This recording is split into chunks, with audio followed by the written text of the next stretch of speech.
कथा में हम सभी ने मिलकर के भगवान श्री राम का जन्मोत्सव मनाया। सबको आनंद आया?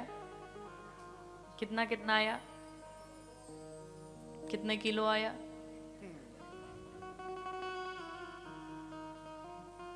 बता सकते हैं?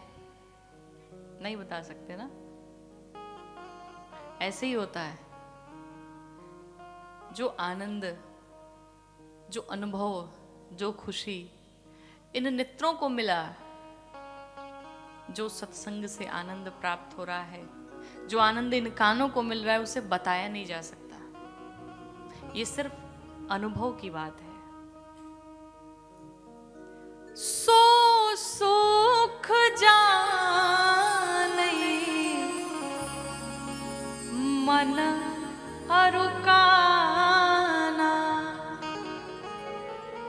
नहीं रसना पही जाई बखाना। जो आनंद इन कानों को मिला, जो आनंद इन नेत्रों को मिला, उसे जिह्वा से बताया नहीं जा सकता। भगवत कृपा जो होती है, भगवत आनंद जो होता है, वो व्यक्ति अपने जिह्वा से वर्णन नहीं कर सकता। उसका सिर्फ अनुभव किया जा सकता है। कई बार लोग कहते हैं हमें भगवान के साक्षात दर्शन हुए, हमें भगवान के साक्षात दर्शन हुए। लेकिन एक बात समझिएगा, जिसे भगवान के दर्शन हो जाएंगे फिर वो बताने लायक बचेगा नहीं। अब जैसे भगवान के दर्शन हो गए, बताने को कुछ बचा क्या? कुछ शेष है? जब भगवान ही दर्शन दे दिए तो फिर तो वो व्यक्ति आनंद में रहेगा। वो किसी से कह नहीं पाएगा, वो किसी से बता नहीं पाएगा। आप विचार करिए, आज इस कलिकाल में, इस कलयुग में बैठ करके, इस लंदन की धरती पर बैठ करके हम सभी ने भगवान श्री राम के जन्मोत्सव का इतना आनंद लिया, इतना आनंद आया। तो उस समय कल्पना करिए, जिस समय साक्षात मेरे रघुनाथ जी अवतार लिए होंगे, उस समय महाराज दशरथ की क्या स्थिति रही होगी, अयोध्या वासियों की क्या स्थिति रही होगी, वो कितने आनंद में होंगे। भगवान राम का जब अवतार हुआ तो महाराज दशरथ की आयु पता है कितनी थी? 60,000 वर्ष के हो चुके थे, 60,000 वर्ष के। और उस चौथेपन में भगवान राम की प्राप्ति हुई। किसी के घर में 4 साल बीत जाए, 5 साल बीत जाए, और अगर 6-7 साल बाद अगर बालक होता है घर में, कितनी खुशियां होती हैं। तो यहां तो महाराज दशरथ का चौथापन आ गया और इस चौथेपन में भगवान राम की प्राप्ति हुई। आपने कल कथा में ध्यान दिया, महाराज दशरथ गुरुदेव वशिष्ठ के पास जाकर के बैठे और कहते, प्रभु मुझे पुत्र चाहिए।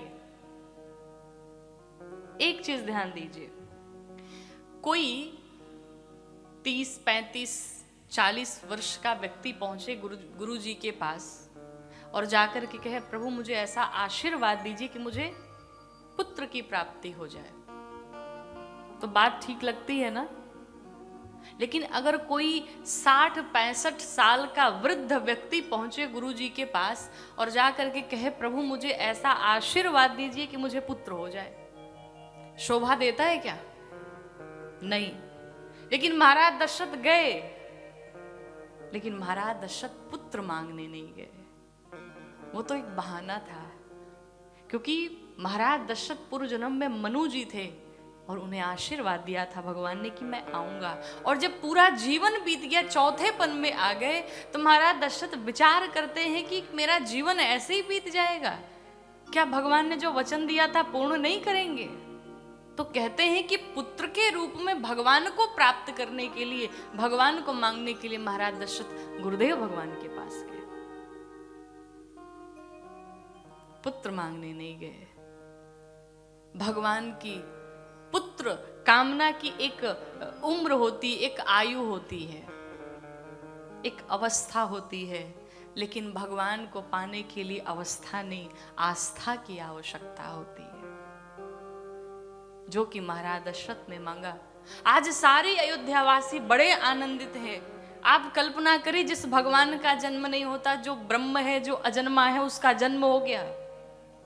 उसने अवतार ले लिया। किसके कारण? भक्त के प्रेम के कारण।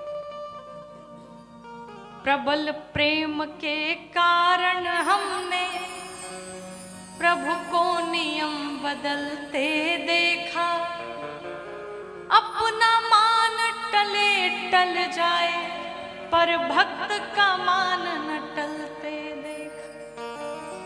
भगवान अपनी परवाह नहीं करते, मेरे भक्त की इज्जत बचनी चाहिए, मेरे भक्त का अपमान नहीं होना चाहिए, उसके लिए चाहे मुझे सारे नियम क्यों न तोड़ने पड़े।